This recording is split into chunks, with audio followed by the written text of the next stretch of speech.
What is up, family? Welcome into another edition of Make Every Second Count Live.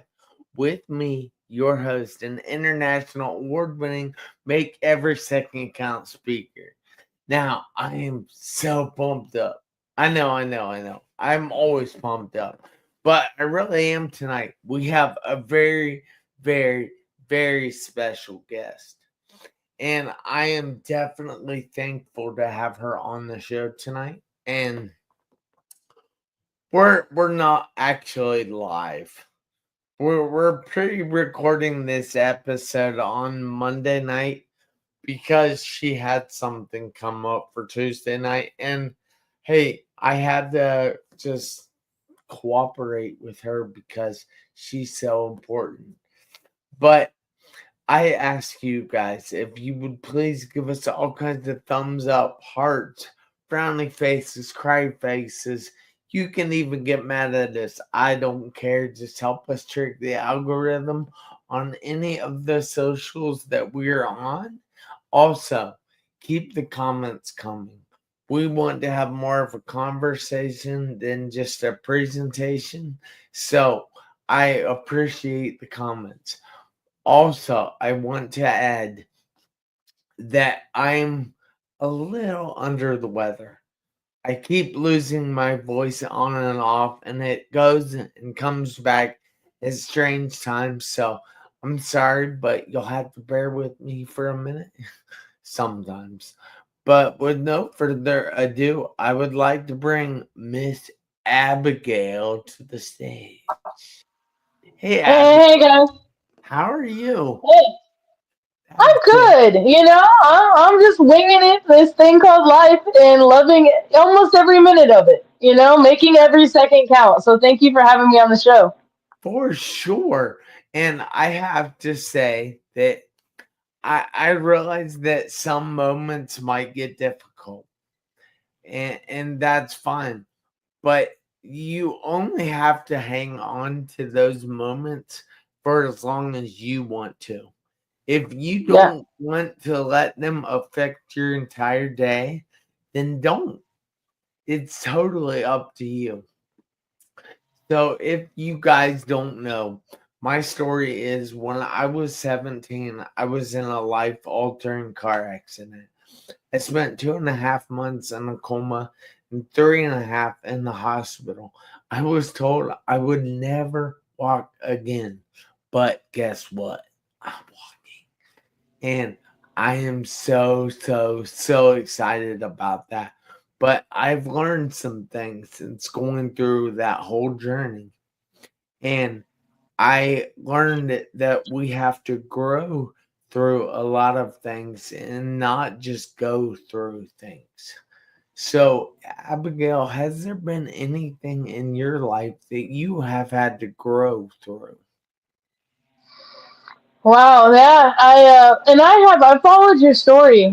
For a few years, we had originally met at a speaking conference a few years ago. And following your story, it has been so inspiring over the years. I just wanted to add that little tidbit in. But grow through.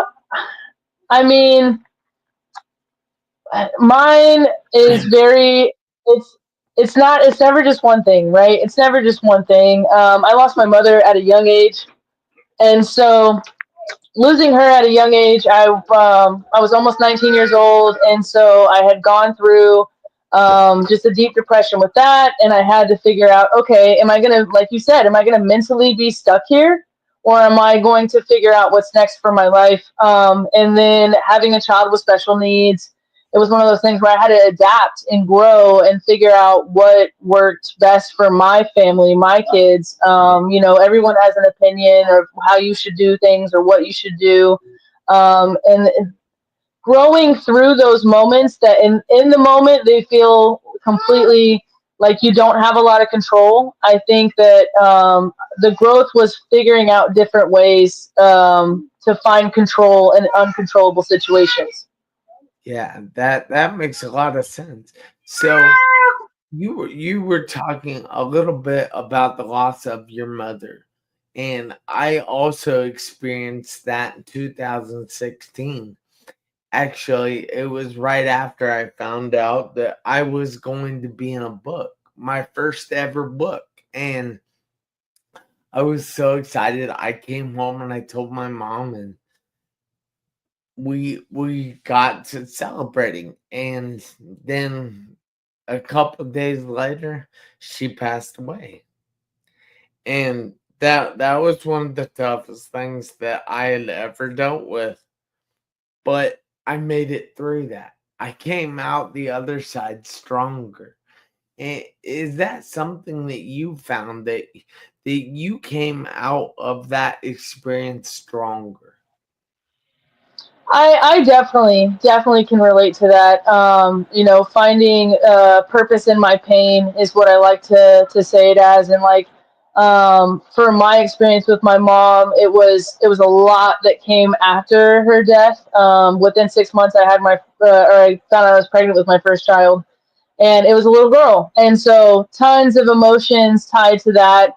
Tons of emotions just being tied to I was still a kid, and not it's only been 11 years, but sometimes it just feels like it was yesterday. But I think that for me, it was like having like my mom passed away in September, at the end of September, and my birthday is in November. And I remember celebrating the first birthday without her, just having that real raw realization that like nobody else on this planet cares about me the same way she did. Not one person. And like they might love me in different ways, but your creator, your mother, she's your portal from, in my religion, like she's what birthed you. And to have that gone, it was a real sense of like I had lost a huge piece of me. And then, again, I'm spiritual, so God giving me a child, a little girl, within a year of my mom's passing, was huge. That was huge for me, to where I had to then learn how to be this completely different thing. And it's actually funny, we joke about it now. My oldest is 10 years old, and they say that you get your raising tenfold. And me and my daughter are very like, banter back and forth and arguments and all the above. And I'm like, oh my God, I wish my mom was here to just, like experience this with me so she could laugh. And so I just always think she's just up there like giggling and laughing at all of the little experiences, because she also, my older brother is special needs too. And so I grew up in a home where special needs community was like really a part of our roots. And then to have my own child with special needs, it's, it's eye opening. It's being able to like sit in that and be like, like I didn't know everything. I used to be so judgmental towards my mom, towards the decisions that she made on our account and what she did for us and how she did it. And it's just super critical. And then if God will do anything, and I can attest to this, is like he will put you in that same situation that you're judging. And that's exactly what he did. I went from thinking I could do everything better than my mom to now I communicate with her and talk with her and just say, you were right about this one, like, and just be able to smile about it now. I know that it took significant time for me to get to that healing point where it wasn't as painful, but being able to like take that purpose and help my kids see a different perspective of me is, I think, been really huge for us. That's very enlightening, and you've shown how much you actually grew through that experience. I love the way you worded that. So I know you were actually talking about your daughter there and her Mhm. being special needs. When did you find out she was special needs? We found out the day she was born.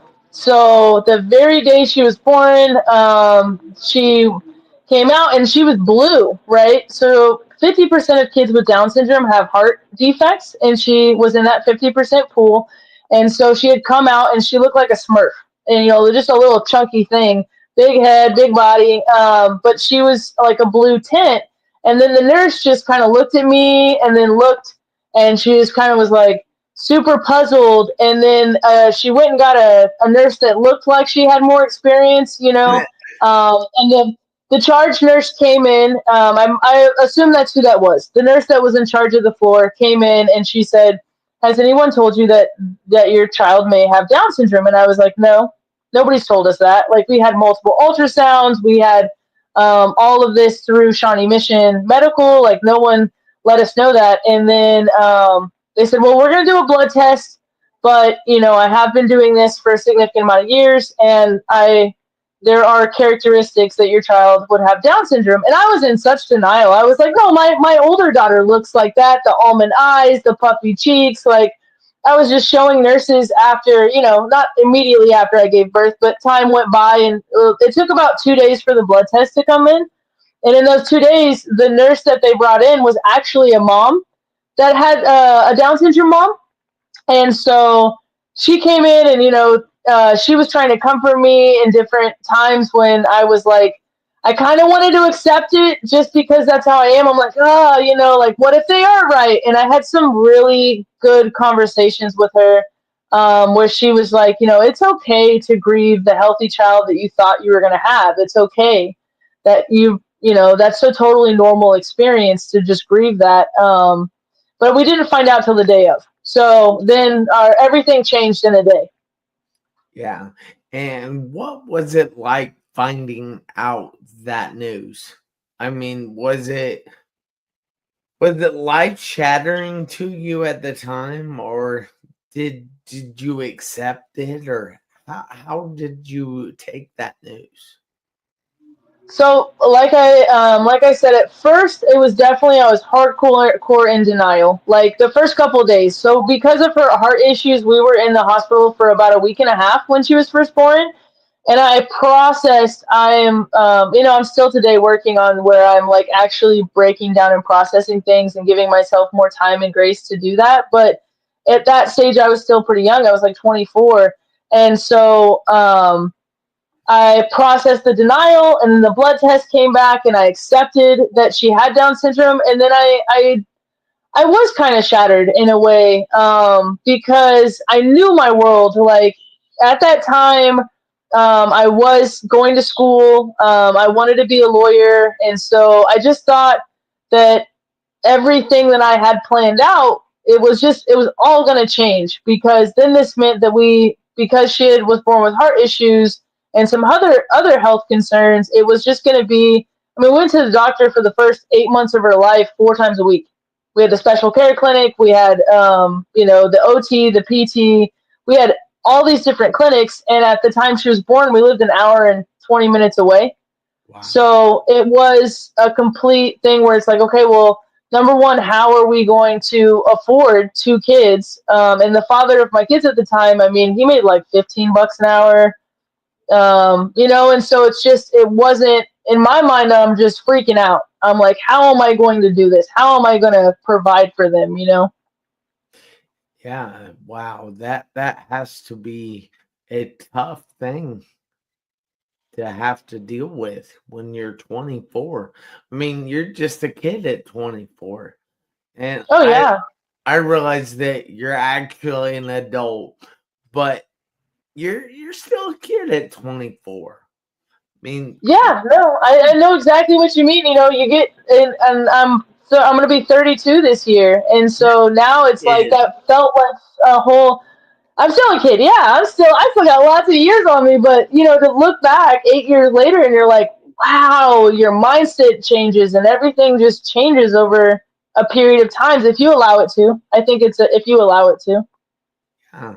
So, what is it like now having a daughter with special needs? I mean, if you could go back and redo things with God or whatever, with the universe or whatever you want to say, would you do that?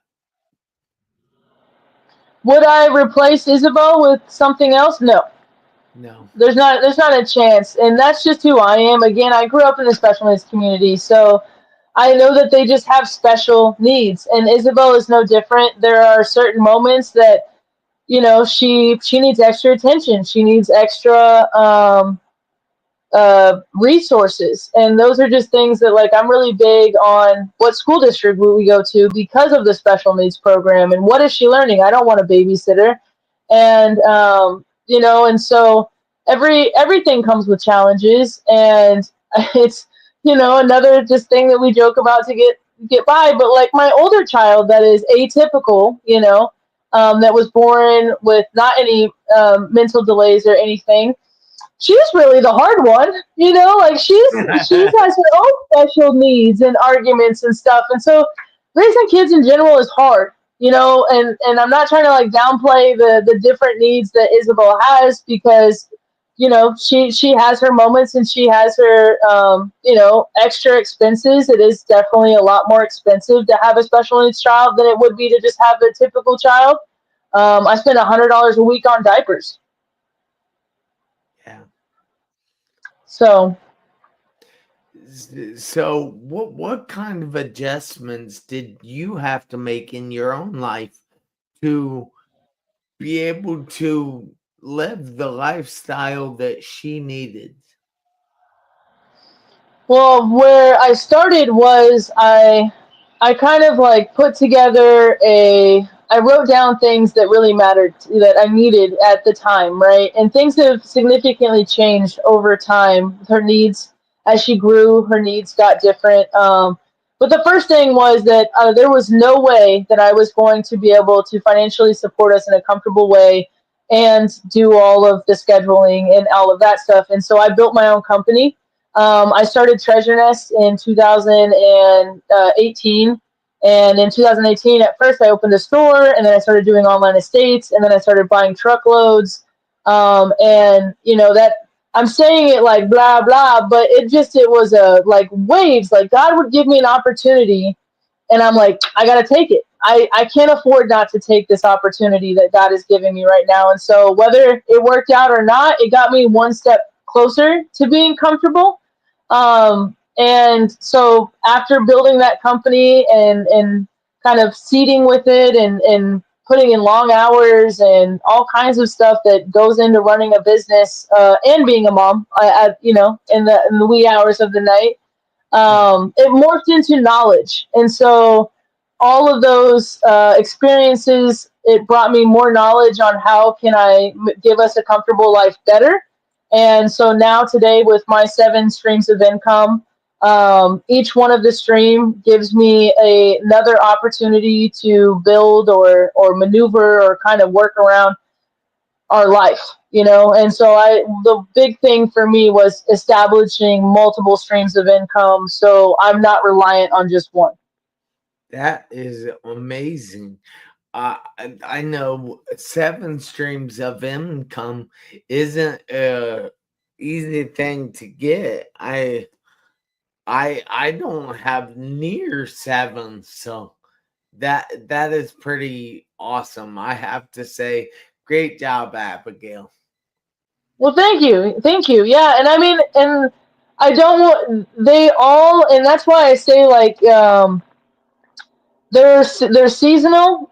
So some streams work out better in different seasons of the year. I know that I can go out and do an estate sale or an auction or whatever when it's nice outside. I know that my photography business flourishes in the wintertime. And so they're there. They're in my tool bag or my backpack, and I have them when I need them for me and my kids. But it's just building. Just take the passions, things that you're most passionate about, and figure out how can you utilize that into an income. So I was doing some research this past week on your purpose because I actually met someone that is running a 501c3, which is a charity. If you don't know, I'm sure you do, but it's all about helping people find their purpose, and it's Mm-hmm. because her son actually committed suicide right after they had a talk about his life purpose, and he couldn't figure out his life's purpose. So they said that, well, the research that I was doing on it said that your purpose often relies a lot on your passions. Mhm. Is that something you find? And how would you suggest that a person finds their purpose? I would say yes. I To answer the first question is yes. I think it's very important, especially if I will be vulnerable and tell you guys that I have BPD, and so the waves of emotions was something that I had to control, and I've had to control over the years, and really hone in on my purpose with that. But to be able to find my purpose was I had to inventory myself. I had to sit with myself and inventory the things that I liked and that I didn't. And in that inventory, I figured out my passions. I had always loved having a camera in my hand. And so, you know what? I might not be the best photographer in Kansas City, but I love it. I love every minute of it. I might not be the best auctioneer in Kansas City. And then my purpose with all of my different passions has always been to inspire and uplift. And honestly, like if somebody sees me doing something that I love and it even gives them the little bit of like confidence, hey, she can do it, I can do it. Yes. Yeah. Yes. And so, my big grand purpose is just if I can help somebody every single day get a little bit closer to their end goal, their purpose, while living through my purpose, then that's a successful day to me. That is amazing. I have to say that was a wonderful answer, and I Thank you. appreciate that the effort that you put into answering that. I know that that question was definitely not on the show script at all.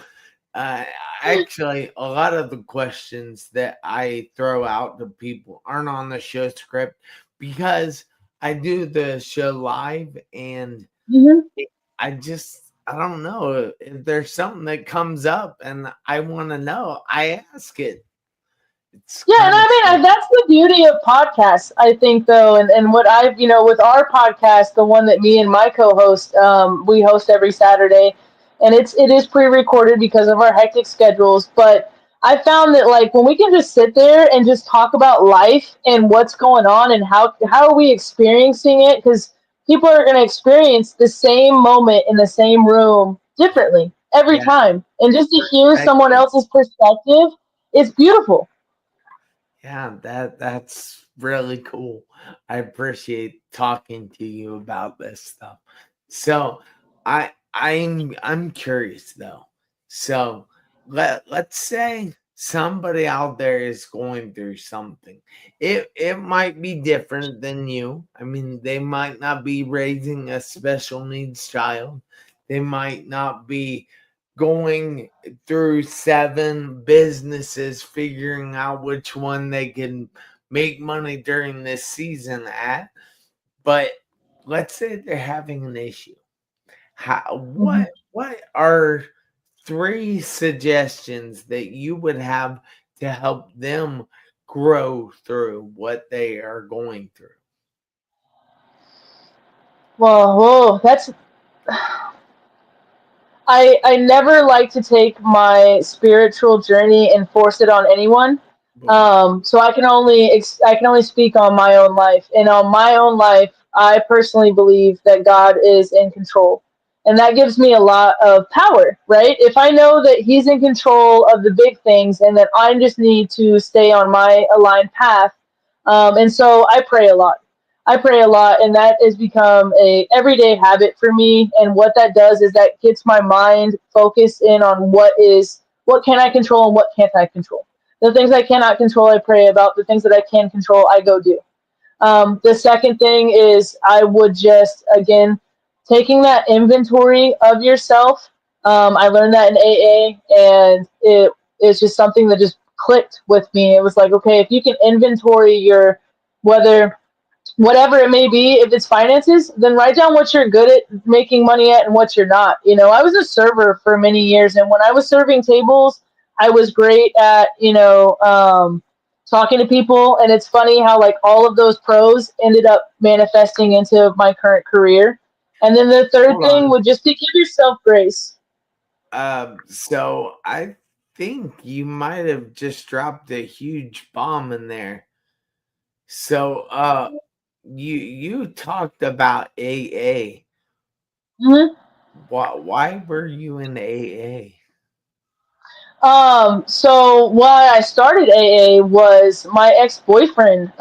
He struggled with alcoholism and I was trying to be supportive. I also grew up with a brother that was alcoholic, and I at that point, when he was really trying to break that habit, I just wanted to be ultra supportive, and so I wanted to quit everything as well too.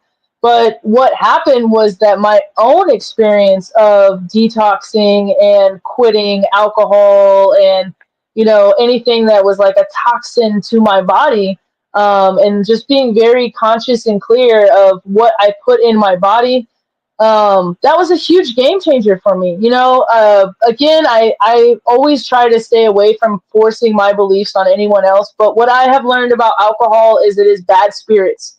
And so when you ingest or consume alcohol, you are allowing a portal of bad spirits into your body. And I was depressed. And once I kicked alcohol and really allowed, I also met some really great people in AA. And so that's why I still, I just feel like God puts you in the rooms you're supposed to be in on the day you're supposed to be there. And knowing that, what was it doing for my life? What was it going to benefit my life?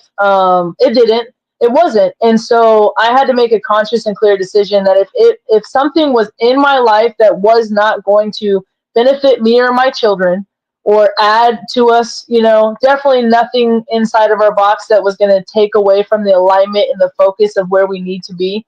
It was gone. It was done. And so I've been sober for June 10th, 2023. Wow. And I'll be completely honest, there was, I went into a fashion show and I had one night. I went to a fashion show. I had one night where I slipped up, and I was like, I wanted to celebrate with everybody, and I was like, oh, it's just gonna be one drink. And the guilt and shame that I felt, because I felt like my body was depleted the next day. I felt completely, like everything just wasn't great, and so my date had to start over. I had to start over again, but it was totally worth it for me. Like, I didn't just allow that shame and how I felt to be like, okay, well, I'm gonna go back to drinking socially now. No, I was the opposite. I was like, you know what? That was enough of an experience for me to reseal that this isn't for me. This isn't what I want for my life, and so I just completely stopped it. Wow. That is brave. I that is admirable. I tell you what, it really is. So Thank you. Yeah.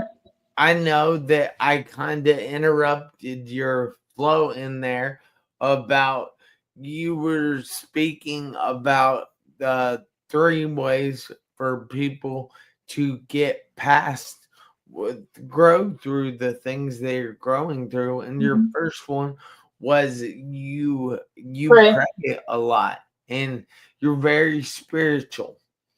So, we're running low on time here, but so if you could quickly give us two more little nuggets there so people can learn how they can grow through what they're going through.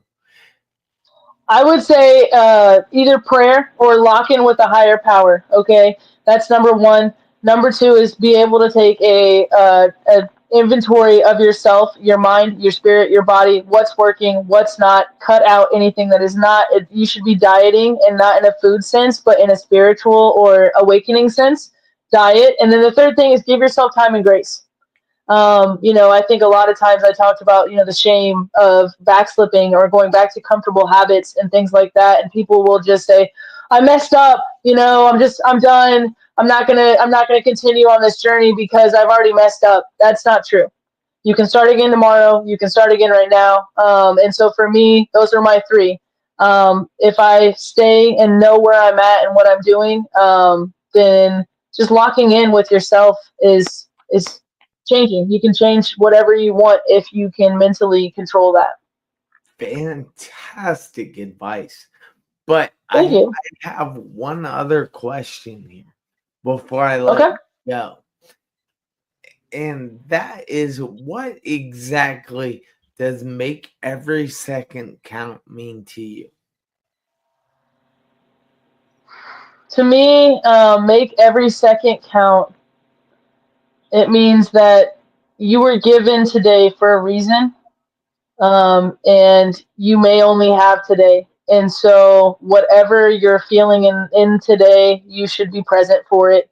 And so, to make every second count was just be present in your own life. And I know sometimes it's easy to, lock in and be on autopilot, but be present in your life and make every second count. Fabulous answer. I thank you so much. I know that wasn't on the show script either, but That's okay. hey, I love it. I love this. why Yeah. not? So, but I need you, Abigail, and everybody else out there to do me a favor this week, next week, and for the rest of your life. You have to make every second count. Why? Because you never know when those seconds will run out on your one life. Yeah. I'll see you guys back here next Tuesday, 7 p.m. Eastern Time. And until then, you have a fantastic week. Thank you so much, Abigail. I appreciate you being so open with us. Yeah. Thank you. I appreciate you having me. I really do. Yep. It was fun. It was fun. And until next time. Yep. See you later.